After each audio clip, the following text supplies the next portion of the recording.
Hi, this is Scott Garibay, and today we are specifically going to be talking about Andrew Yang supporters and the cost of conversion. All right, let's talk about this. All right, so we're very fortunate. Andrew Yang right now is catching a lot of momentum. He is starting to show up in major discussions, even on network television. Network television has tried incredibly hard to not talk about Andrew Yang. It's become impossible because of his momentum, and sounds like a lot of the world, a lot of people in America are starting to, at minimum, talk about Andrew Yang. That is incredible. That is an awesome thing. So I've been thinking more and more, what is it going to take to get Andrew Yang what does it take to finish paving the road to the White House for Andrew Yang, right? And the more I've been thinking about this is purely my opinion.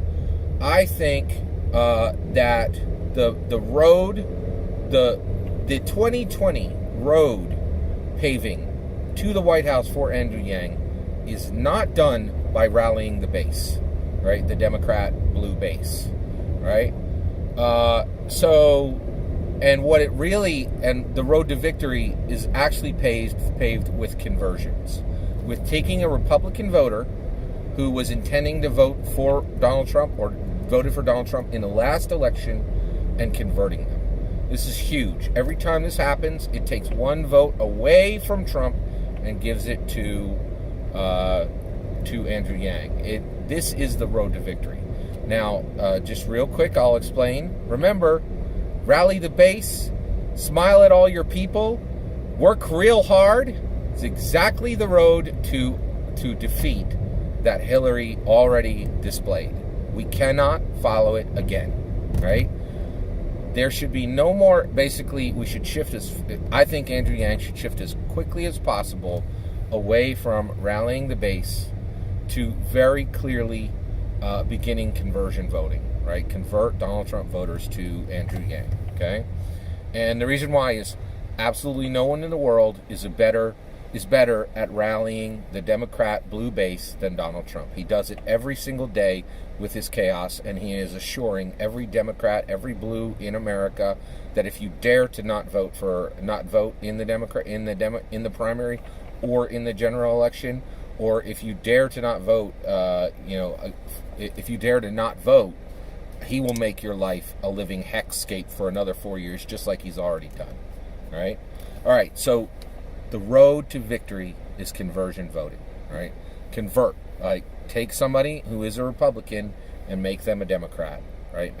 By voting for a Democrat in the 2020 general election, okay? Now, I'm a full conversion, right? I have spent the most of my days since I was 18 in 1988 to now in 2020. I have voted more times for Republicans than I have for Democrats. I voted twice for Obama, and I did a write-in. Actually, I think that's all of my Democrat voting. I voted twice for Obama, right? So, but I am a conversion voter. I've never voted for Donald Trump. Let's make that super clear. And so basically, in 2020, but I am a conversion voter in that I literally just changed my Republican registration to Democrat registration, so I'm ready to vote for Andrew Yang in April of 2020 in the Pennsylvania primaries, right? So I'm a conversion voter. I'm saying that what I am is what is needed to win this, right? And we really need to bring these people. And I know Democrats and blues don't want this. They want their Democrat blue candidate to sing to them through the whole election run-up. Just sing, pleasing notes and climate change and, rainbows and the whole nine, right? But there ain't time for it, right? And frankly, nobody wants to be comfortable and be given exactly what Hillary gave before and then have a shocking loss at the end of that comfort, right? I don't think Dems and Blues are smart enough to know we can't land there again. All right, so what does it mean? So if I'm calling for all Andrew Yang supporters now to begin the work of converting voters from the Republican base to the Democrat base, right, then we need to have a conversation about what is the cost of conversion, right? And I'm going to tell you two stories today about the cost of conversion. Because I am asking you as Andrew Yang supporters. Andrew Yang is not asking you for this. Me, Scott Garibay, I'm saying if you want Andrew Yang to win, this is what I think you need to do to get that win, right? And one, by the way, yeah, so Andrew Yang is going to have a different path. This is all Scott Garibay. Just want to make that clear, all right? So here's what, if I'm asking you to do this, right, and I've already given you some ideas on how to do this conversion work, right? But we really need to talk about the cost of conversion, and people need to understand what they're doing when they convert these voters. Because there is a deep, deep cost to conversion, and I don't think Democrats understand what that cost is, right? And they need to, right? Because right now, in my opinion, the work that needs to be done between now in August 2019 and November in August 2020, it's all conversion work at this point, okay? So every Dem, every Blue has got to know what a true conversion cost is. All right, so years ago, I went to a church, and there was an evangelical pastor there who had a wife who was a Jewish person, okay? When they actually, at this point, so he told the story of when they met and fell in love, okay? So this evangelical pastor, evangelical Christian pastor, now has an evangelical Christian wife, but when they met, she was Jewish, right? All right, so he's an evangelical Christian at the time when they meet. I'm going to say Christian going forward. I mean evangelical Christian when I say Christian. She was a Jewish person. I'm going to say Hebrew, right? It lets me tell the story faster. I mean Jewish person when I say Hebrew, right? So Christian and Hebrew are together. The Christian and the Hebrew fall in love. They start dating. They know they're in love, right? They fall so in love, they know they want to get married. They also both have families who are deep into their religion. The Christian has a Christian family, and the Hebrew has a family who practices Judaism. Okay, all right, and the pastor in this case, the male pastor was the Christian, and the female Hebrew was female. Right, the Hebrew was female. Right, in this case, only in this case. It's not necessary, of course. We've matured past this in American society, and anybody can marry anybody now. All right, so, but that was just the situation in this. That was just the demographics in this situation, right? So he says to her, "Hey, it becomes clear to the Hebrew that the Christian wants to marry her, right? And they both realize they have a huge problem, right? So what they do, and I thought this is an incredible solution, they both explore each other's religions. So the Christian explores Judaism, the Hebrew explores Christianity, and then they both do weeks and weeks of reading on this, and they really haven't come to any type of neither one has converted to the other, right? And so now they're going headlong into this problem where a lot of people are going to be really upset because Christians have a term for it. It's called unequally yoked. It's when two oxen are yoked together, and like one oxen is much smaller than the other oxen, or like, and then when they try to walk forward, their yoke like literally chafes against them constantly, right? So this is a Christian term for what's happening here, and they know they have this huge problem, right? So the Christian takes the Hebrew to his grandmother, right? And this Christian pastor said at the time that he was a pretty weak Christian, right? Like he wasn't even living that well in Christianity. Now, what blows my mind is the Hebrew had been raised in in Judaism, and actually knew Judaism really deeply, and a ton of time, money, and passion had been invested in her Judaism, right? So at this point, you get this Hebrew who's going to, and basically the Christian takes the Hebrew to his grandmother.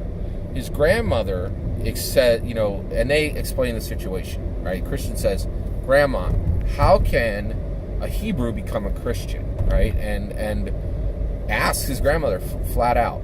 The grandmother goes over to the windowsill and takes a vase of flowers, right? And then she brings it over to the Hebrew and she says, "Please choose one of these flowers for yourself." So the Hebrew pulls this flower out of the vase, right? And the grandmother says, that's Christianity. It's a gift that's extended to you, and if you simply receive it, then you are saved, and that is Christianity. And all the reading that had been done to that point coalesced within the Hebrew, and she immediately converted, right? And then became an evangelical Christian, and then 10 days later, the Christian proposed, and they began their family. They have kids today. They've been married for decades, and it's the ending of a happy story for the evangelical Christian, for the Hebrew woman, not for the Hebrew woman's family. They are, of course, in this conversion issue, there's some losers. You know what I mean? And that is costly and painful, right? Now, the reason why I've told you this story today is I want you to understand what I personally understand, okay? So I just told you there was a cost to the family of the Hebrew woman there, right? When she converted over, she was happy. She got to live with the person she loved forever. They have children today, and that was a happy story for the evangelical Christian, for the evangelical Christian's family, for the Hebrew woman, but not for her family. There was a loss there, right? There were damaged relationships, right? Without a doubt, right? It was painful for some of the people involved, right? So, with all that said, right, where do you land? So, and now I'm going to talk about my own story a little bit, right? So, in 1988, I went to Millersville University, right? When I did that, I was a dyed-in-the-wool Republican because my family are dyed-in-the-wool Republicans, right? Half of the credits to get a degree are liberal arts. I came out of college much more liberal than I had been before, but still a Republican, right? Then, my liberal goodwill, my goodwill toward liberals grew for years, for decades and decades and decades. And as that happened, when I converted from being a Republican to a Democrat to vote for Obama twice, that damaged relationships with my family, with my friends, and with my associates. So what I'm saying to you is, I think you should begin conversion work. We need to begin cracking off votes from Trump, 1 at a time, 10 at a time, 100 at a time, 1,000 at a time, 1,000,000 at a time, right? This is going to be hard work, right? But every one of us needs to have in our hearts and our minds the understanding that when someone says, I am not going to vote for Donald Trump again, and I'm going to vote for Andrew Yang, we had better be ready to support them emotionally, right? Emotionally support them with our goodwill, support them with kind words, support them with encouragement, because conversion does not come without loss. There is a cost to conversion. Everyone who comes over to vote for Andrew Yang from Donald Trump is going to have damaged relationships with family, with friends, and with associates, right? And we need to be ready, right, not just to get that vote, but to also be supportive to that person, right? And with kind words, with encouragement, with goodwill to those people when they have converted, right? And I could hear you're like, well, it's a secret ballot. How will anybody even know how they voted? Trust me, when you jump over from a Trump vote and you go over to the Andrew Yang vote, that's a change in your heart and your mind. And that is going to be apparent to anybody who's paying attention. There's no way somebody converts from being a Donald Trump voter to being an Andrew Yang voter, and that doesn't become clear to some of the people in their family, some of the people in their friend groups, some of the people in their associate groups, without them ever saying a word, right? It's going to be apparent. Absolutely, right? It's very, very important. So I really appreciate your patience with me talking about this topic today. Specifically, this is me saying I really think Andrew Yang supporters should really think very carefully about how they can begin a snowball effect of conversion voters. Right? I believe this is absolutely the important path to victory, right? And that rallying the base is a very comfortable, shiny road to loss, right? And so conversion, it's all about conversion voters now, right? So I'm saying go out and start that conversion, right? Continue what you're doing and get that conversion going, right? But none of us can forget for 1 second that when we are successful and someone has been converted, don't forget for 1 second those people are going to pay a price to vote for Andrew Yang. They're going to pay a price with their friends, with their family, and with their associates, right? And we need to be ready after the election, right? After the election, with goodwill, with kind words, with encouragement, whatever we can do to aid them, right? And it's going to be important. So I really appreciate your patience hearing me out on that. I'd love to know your thoughts on this topic. Please consider liking and subscribing, and have a wonderful millennium.